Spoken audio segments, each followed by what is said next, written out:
তমা, তেবা তোমার সন্তান।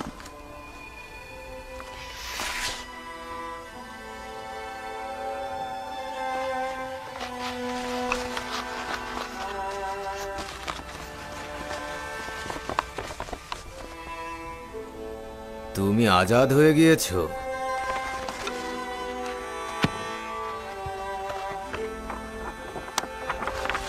তুমি 1 মাসের গম বিনামূল্যে পাচ্ছ।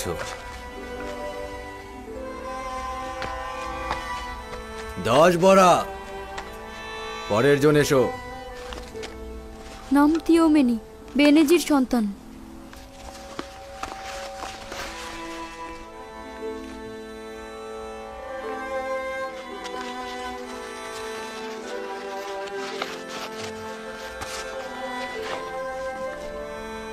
এটা তোমার আজাদির সনদ।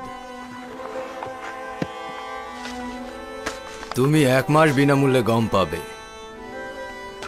10 বড়া। পরের জন্য Siguiente.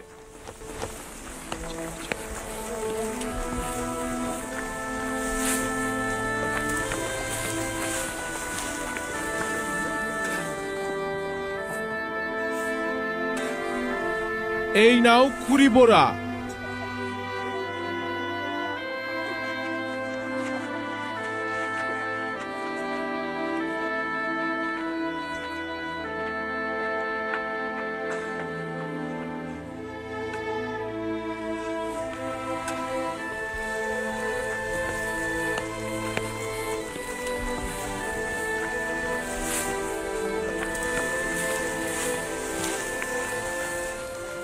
কেন যে জুলেখাকে ভুলতে কারণ পারছি তুই না। তাকে ভালোবাসিস।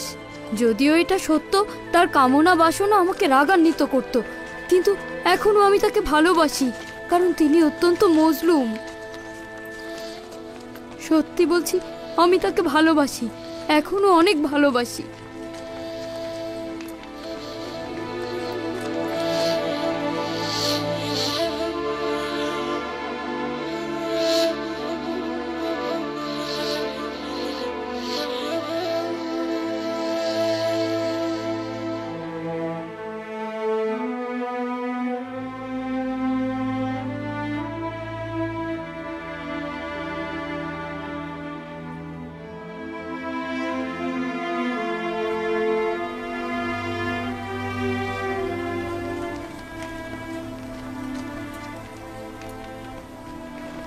আমরা এখানে এলাম কেন?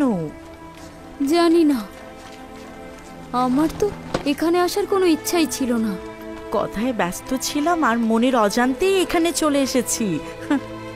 যদি বানু জুলেখা আমাদের আবার এখানে দেখেন, বলবেন তোরা আবার এসেছিস। এই, যদি একমত থাকিস এখান থেকে কিছু গম তাকে দিয়ে আসি। অবশ্যই একমত আছি, চল। কেননা তিনি তো আর গম আনতে যাবেন না, আর তাকে হয়তো গম দেবেও না। আমি তো ভয় পাচ্ছি তিনি কি খেয়ে বাঁচবেন। চল চল। দেখে আসি।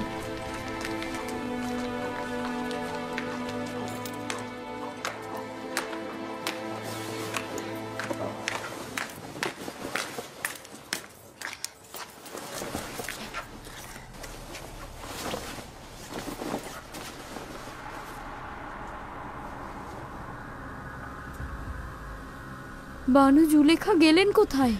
জানি না, সম্ভবত রাজমহলের বাইরে আছেন। বানু, বানু জুলেখা, বানু। বানু জুলেখা।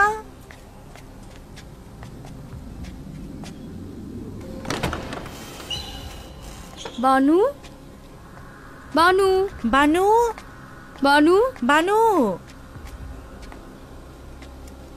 কোথায় আপনি? বানু জুলেখা, বানু, বানু কোথায় আপনি? বানু, বানু, বানু। বানু জুলেখা, বানু।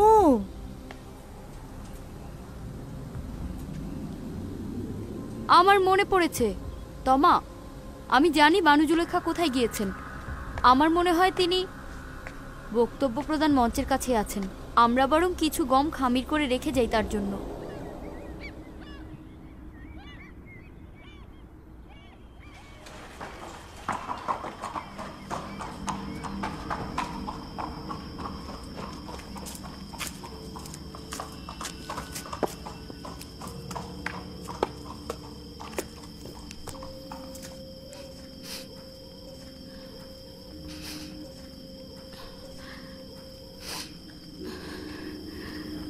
তাজা রুটির ঘ্রাণ।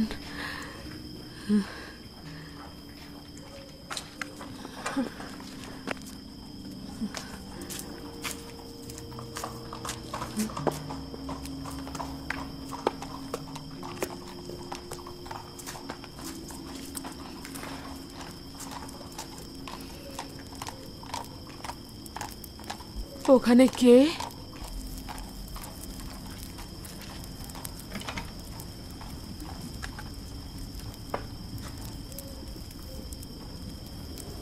জিজ্ঞেস করছে এখানে কে? সালাম বানু, খোশামদিদ। পুরো রাজমহলে আপনাকে খুঁজেছি। আপনার জন্য গরম রুটি প্রস্তুত আছে বানু। জানতাম আপনি ফিরে আসবেন। নিঃসন্দেহে ক্ষুধার্ত। আপনার জন্য তাজা রুটি ভেজে রেখেছি।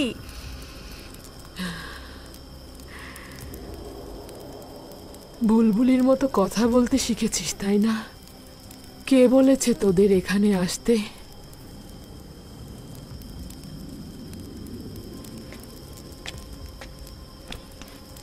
আসুন বানু, আসুন, এখানটাতে বসুন। কিছুটা রুটি দেই আপনাকে।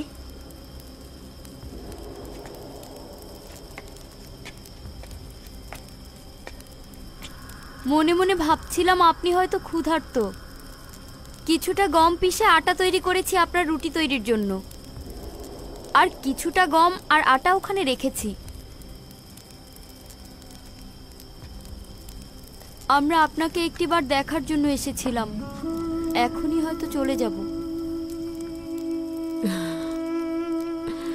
কোনো দরকার নেই যাওয়ার।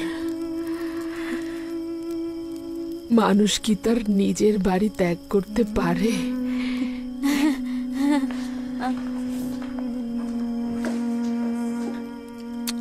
আমাদের তো যাবার জায়গা নেই বানু। বাল্যকাল থেকে এই রাজমহলেই বড় হয়েছি। এখন কোথায় যাব বানু? আমাদের যেমন যাবার জায়গা নেই সেটাও সত্য, আবার আপনাকে ছাড়াও থাকতে পারবো না। আপনি তাড়িয়ে দিলেন তাই, কিন্তু আমরা তো জানি না কোথায় যাব। আনমনে পথ চলতে চলতে দেখলাম আবার মহলেই এসে পৌঁছেছি। আমারও তোদের দরকার।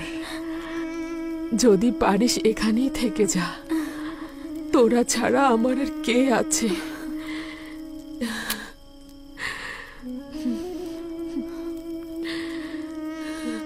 আচ্ছা বানু, বললেন না তো আজ কোথায় গিয়েছিলেন?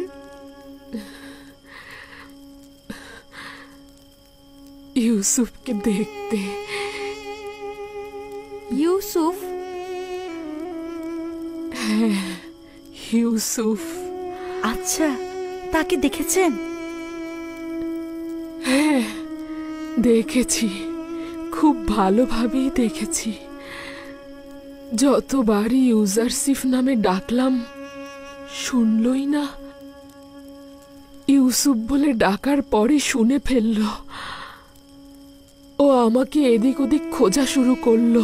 তিনি কি আপনাকে দেখেছেন? না, আমার চেহারা লুকিয়ে ফেলেছিলাম। চাচ্ছিলাম না আমাকে এভাবে দেখুক। কিন্তু খুশি হয়েছি এ কারণে যে তাকে অনেক ভালোভাবে দেখলাম। এই দুর্বল চক্ষু দ্বারা? হ্যাঁ, পুরোপুরি অন্ধ হয়ে যাওয়ার আগে আমি আমার ইউসুফকে দেখলাম। কতটা অভিজাত হয়েছে। সবাই তাকে কতটা সম্মান দেয়। সকলেই তাকে দেখে আনন্দিত হয়েছিল। কখনো কখনো লোকদের প্রতি হিংসা হচ্ছিল, কেন আমি ছাড়া সবাই তাকে ভালোবাসে। আবার কখনো কখনো আমার তাদের ভালোবাসা দেখে মনটা ভরে যাচ্ছিল, কেননা আমার মাহবুবকে আমার ন্যায় মর্যাদাবান মনে করছে এবং ভালোবাসা দিচ্ছে।